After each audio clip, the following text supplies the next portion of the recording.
Tashteleg, this is Tibet This Week, a weekly news feature on Tibet, His Holiness the Dalai Lama and the Central Tibetan Administration. Let's have a look at today's headlines. His Holiness the Dalai Lama concludes engagements in Bodh, Gaya. Members of Nyingma tradition offer long life prayers to His Holiness the Dalai Lama.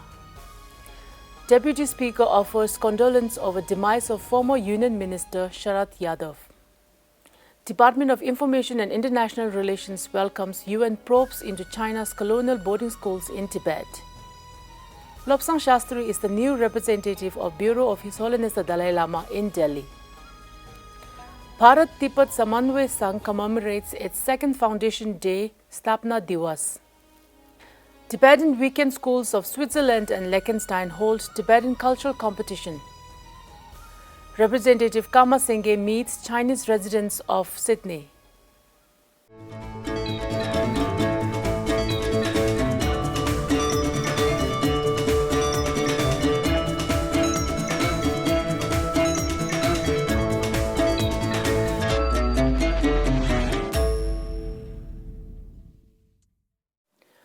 Following a month-long sojourn at Bodh Gaya, the land of Buddha's enlightenment, His Holiness the Dalai Lama concluded his engagements in the town on Thursday this week with a visit to Mahabodhi temple to pay obeisance to Buddha's statue inside the temple.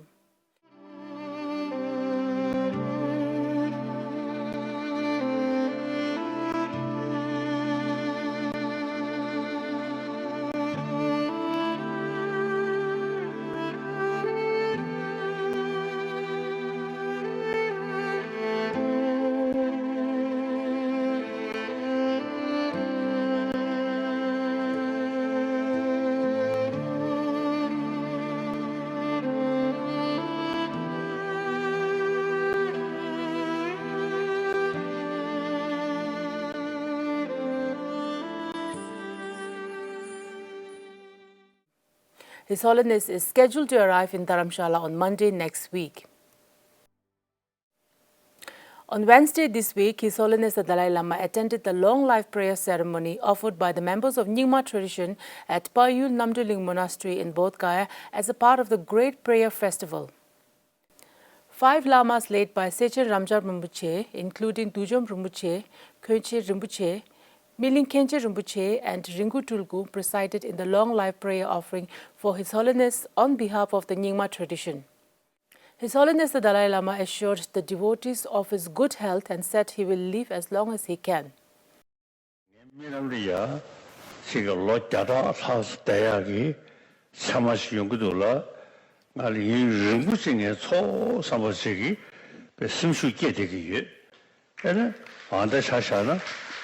소구야 타져요.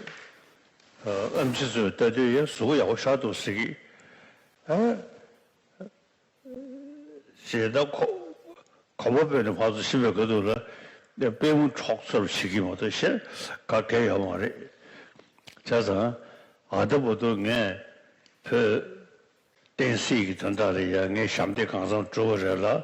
다도이나야 로주자 시기니데 내 단대 샴제 주토리 네 창조 몽고지기 들대 대슈나제 도스레 아니 시미 더즈 소라와케베 커돌라 나랑네 이네 소소베 치세 나가 내와던 저 치세 내겨버 치세 다네 내겨는 저 동네 서울 쇼스네 다과게 말람 디켜디기요. On Friday last week, Deputy Speaker Dharma Tekang offered a condolence on behalf of the Tibetan Parliament in exile and the people of Tibet over the demise of the veteran Indian politician, the founder member of the Janata Dal United and the former Union Minister Sri Sharad Yadav. The Deputy Speaker expressed gratitude to Sri Sharad Ji for his unwavering support and solidarity with the Tibetan cause and said he will always be remembered for his outstanding service to the nation and people of India. On Thursday last week, the Department of Information and International Relations of Central Tibetan Administration thanked the UN human rights experts' communication raising serious concern over impact of Chinese government's assimilationist policies on Tibetan culture and national identity. Noting the significance of the communication, Nonzi Doma, the Colonel of Department of Information and International Relations, statement said, leaving such a horrendous policy and practice unquestioned and unchecked will unfortunately lead to a gradual extinction of the Tibetan national identity, including its language, culture and religion in all its form and essence. Kale also urged the Office of the High Commissioner to call upon China to allow unfettered access to Tibet to conduct an independent investigation. 4 UN Special Rapporteurs with mandates on minority issues, cultural rights, the right to education, and freedom of religion or belief sought clarification from China on implementation of policies aimed to assimilate the Tibetan culture in China-occupied Tibet. The former Tibetan parliamentarian Lobsang Shastri assumed the charge of representative of Bureau of His Holiness the Dalai Lama in Delhi this week. The handing over ceremony was held between the interim representative Tuntup Gelbo and the new representative Lobsang Shastri in the presence of Secretary Kama Chuing of the Department of Information and International Relations as the official witness.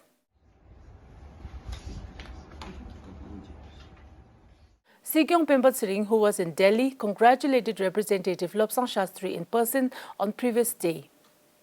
The appointment notice was issued on 22nd September 2022 by the 16th Kasha.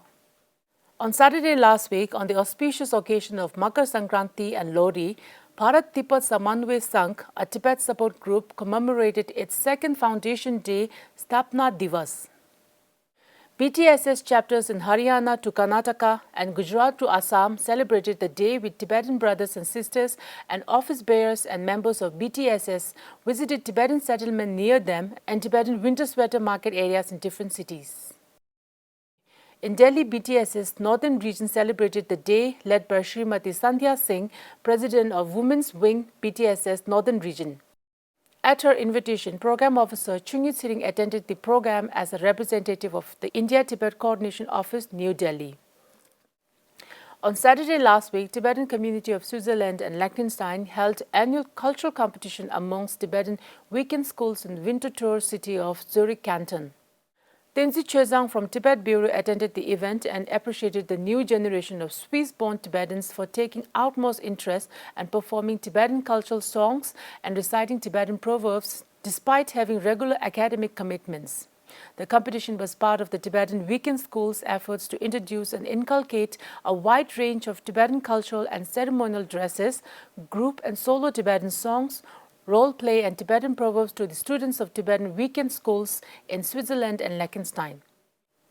Over 365 students accompanied by teachers from 18 Tibetan weekend schools took part in the day-long event. Representative Kama Singey met several Sydney-based Chinese writers, scholars and pro-democracy activists in Sydney last Sunday and extended his Chinese New Year greetings to all Chinese friends. The representative underlined the need for more interaction between the Chinese and Tibetan people to strengthen the friendship between the two communities and better understanding among the Chinese people about the issue of Tibet. During the meeting, the Chinese friends expressed their solidarity with the peaceful and non-violent struggle of the Tibetan people for the restoration of their freedom. The interactive meeting was attended by over 40 Chinese writers, scholars and pro-democracy activists living in Sydney, including Dr. Qin Jiangdong, the president of the Chinese Alliance for Democracy, and Dr. Qin Jin, president of the Federation for a Democratic China. That is all for this week. See you in the next episode and have a wonderful weekend.